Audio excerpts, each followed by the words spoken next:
next bit. So sometimes we can't wreck that grip. Okay, they're so tight, they're nice and close in. I can't break that grip.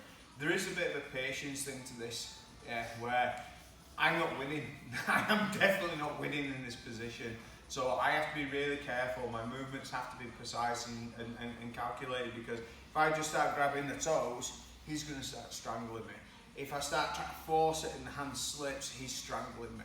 Okay, all that kind of stuff are things that we have to prevent. So I'm always keeping this nice and tight. So if you go super tight, there we go.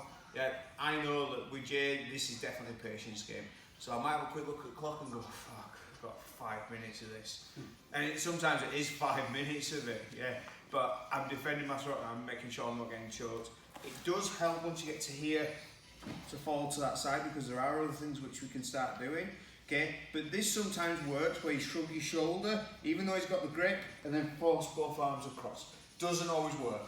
Okay, so I'm not going to say this is gold, this will get you out of the position. If he's keeping that grip, I'm keeping my control so that he can't throttle me. Okay.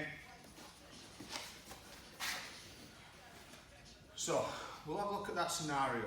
Okay, but hopefully we get in a situation where we can do this and take the arm across, because he's broken the grip. Remember, his goal is to strangle me, so at some point he's going to be trying to control this at wrist and then into here, and then we're doing all this kind of thing. So there are some gaps. Okay, see when the hand went loose, my chin went down. Okay, there's no point doing that, giving him a big opportunity to go to the throat. So I'm always shrugging, but I'm also dropping my chin down. So if it does slip, he's got some work to do. Okay. Sometimes it means he's face barring and doing all that kind of thing. Unfortunately, this is one of these positions we have to make a decision. You know, do we want to fall asleep or do we want a modelling career? Okay, so here I'm keeping my chin down to the mat. So I've fallen, and for whatever reason I cannot clear that grip. Okay, what other options have we got? What could we do to try and get out of this position if this grip isn't going? Right, can you get your hips turned and turn into him? Yeah. Okay, so I could try and turn into him. That could go pretty bad depending on what we do with the head, which we'll talk about in a second. Can you turn the other way? Turn this way to his power side. Yeah. Oh, that way. That way. Yeah, potentially, but I might end up face down with him on my back. Okay, so there are options. Yeah, but there's an easier option maybe. You can clear a leg, you can keep one eye. Clear a leg. So let's get our legs involved now. So if we're here and we're stuck, yeah, we can start trying to clear hooks to then sit on top of the legs. Okay, so the hooks are what is keeping control of my bottom part of my body. The seat belt keeps control of the top part of the body. Okay, so we've decided the seat belt's pretty stuck in there, we're not moving. So I'm going to try and clear a hook. It's always easier to clear the bottom hook, I think. Okay, so the top hook is one of these where it kind of follows a little bit and it's a little harder to clear.